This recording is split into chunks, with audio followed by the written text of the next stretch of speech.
There is another method to interfere in the market by the government, यानी कि अब दूसरा पक्ष है। अगर दूसरे पक्ष की बात करें, दूसरे टूल की बात करें, that is called minimum support price, price floor. तो हमने एक प्राइस सीलिंग पढ़ी और एक अब क्या पढ़ रहे हैं, प्राइस फ्लोर। इसको समझते हैं। Floor means the lowest limit of the price.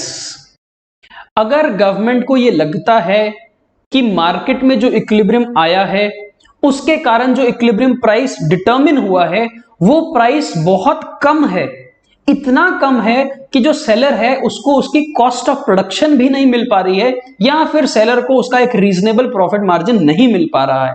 So in that case the government will fix a minimum price below which nobody is going to sell in the market and nobody is going to buy in the market. So it is the minimum price at which the commodity can be purchased. Price floor means the minimum price fixed by the government for a commodity in the market. अगर government को लगता है कि जो price market में determine हुआ है equilibrium पे वो प्राइस बहुत कम है, सेलर को प्रॉफिटेबल प्राइस नहीं मिल पा रहा है, तो सेलर्स गवर्नमेंट के पास जाते हैं और बोलते हैं कि हमारे इस प्राइस को बढ़ाया जाए आर्टिफिशियली इंटरवेंशन करके। तो सरकार एक प्राइस फिक्स कर देगी which will be above the equilibrium price, which will be above the equilibrium price, so that कि जो सेलर है उसको एक रीजनेबल प्रॉफिट मार्जिन तो मिल सके। ठीक है। सो क्या होता है इस सिचुएशन में, इसको पहले हम ग्राफ के थ्रू समझते हैं। डिमांड कर्व है dd, सप्लाई कर्व है ss और मार्केट में इक्विलिब्रियम इस E पॉइंट पर एस्टैब्लिश होता है। मार्केट में इक्विलिब्रियम प्राइस 30 है और इक्विलिब्रियम क्वांटिटी 60 है। ठीक है।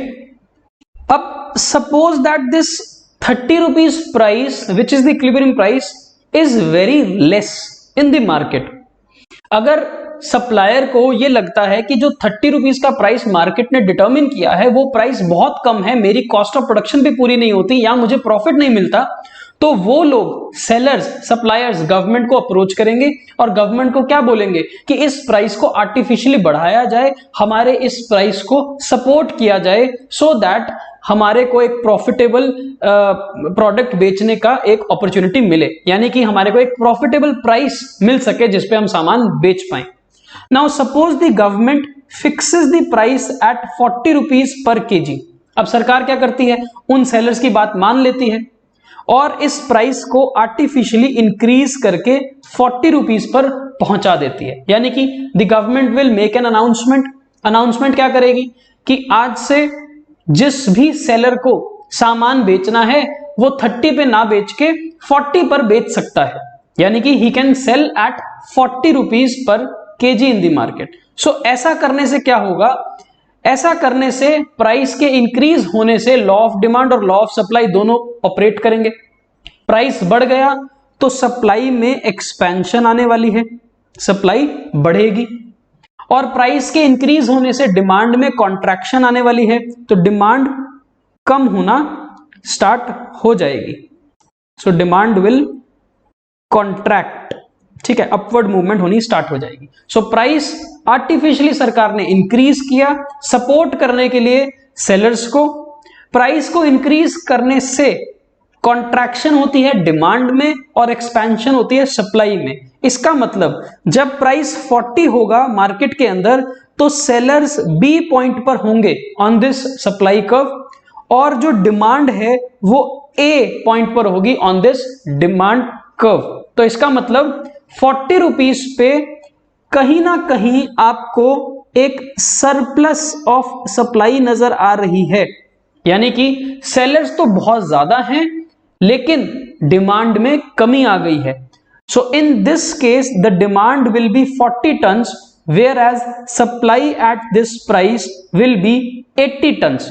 तो सप्लाई 80 टन्स पर पहुंच जाएगी और डिमांड 40 टन्स पे होगी, तो कहीं ना कहीं 40 टन्स की यहां पर एक्सेस सप्लाई है, सरप्लस कमोडिटी अवेलेबल हो जाएगी मार्केट के अंदर। In such a situation the government will have to purchase the large amount of excess supply of sugar at the price fixed by it to protect the interest of producers like farmer. अब देखो, market में जब सरकार ने price 30 से increase करके 40 पर कर दिया तो सेलर्स तो बहुत खुश होते हैं, सेलर्स अपना सप्लाई को इंक्रीज कर देते हैं, वो चाहते हैं कि और सामान हम बेच दें 40 रुपीज पर डिमांड जो कर रहा है कंज्यूमर वो अपनी डिमांड को रिड्यूस कर देगा बिकॉज प्राइस बढ़ गया है।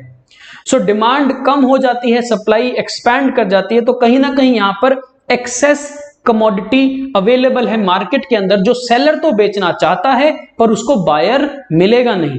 अब जब उसको बायर ही नहीं मिलेगा तो फिर वो एक्स्ट्रा कमोडिटी बेचेगा किसको? यहां पर एक प्रॉब्लम खड़ी होगी ना। प्रॉब्लम क्या है? इसकी सरकार ने एक सॉल्यूशन तो दे दिया कि प्राइस जो कम था उसको इंक्रीज करके 40 पे कर दिया, लेकिन साथ में एक प्रॉब्लम अराइज हो गई कि जो सेलर है उसके पास बहुत सारा सामान है जो वो बेचना चाहता है लेकिन बायर अवेलेबल नहीं है मार्केट में।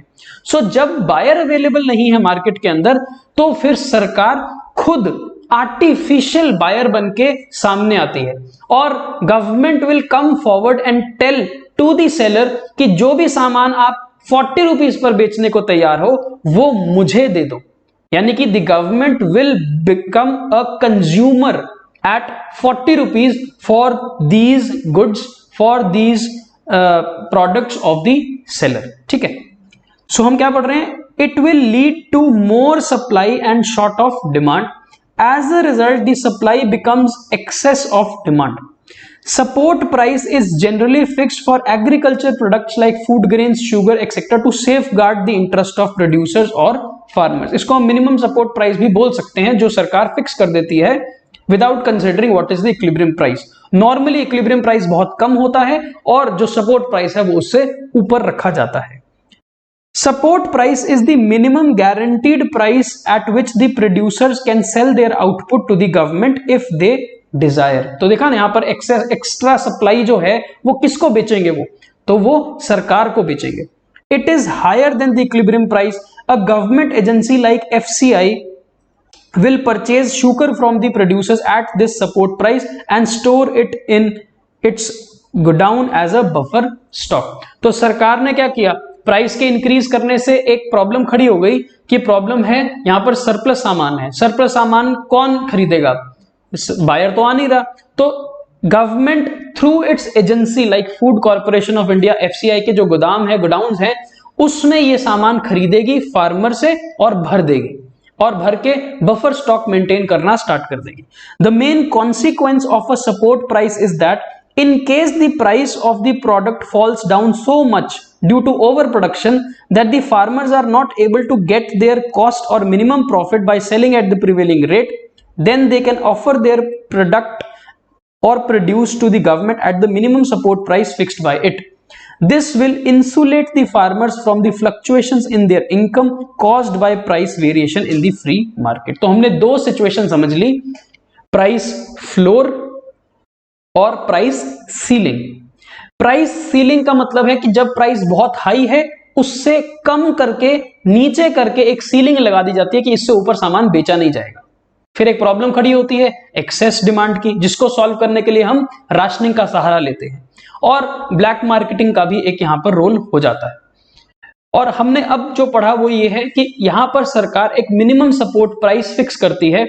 क्यों फिक्स करती है? क्योंकि जो इक्विलिब्रियम प्राइस है वो बहुत कम था, उसको बढ़ाया जाता है आर्टिफिशियली बढ़ाने से यहां पर एक प्रॉब्लम क्रिएट हो जाती है सरप्लस सप्लाई की, एक्सेस सप्लाई की। तो उस एक्सेस सप्लाई को फिर सरकार कंज्यूम करती है by buying the product through it's agencies like FCI और उसको फिर बफर स्टॉक की तरह अपने गोदाम में भर लेती है। सो ये दो सिचुएशन हमारी आखिरी सिचुएशन थी मार्केट इक्विलिब्रियम को समझने के लिए। ठीक है, सो विद दिस हमारा ये टॉपिक कंप्लीट हो गया।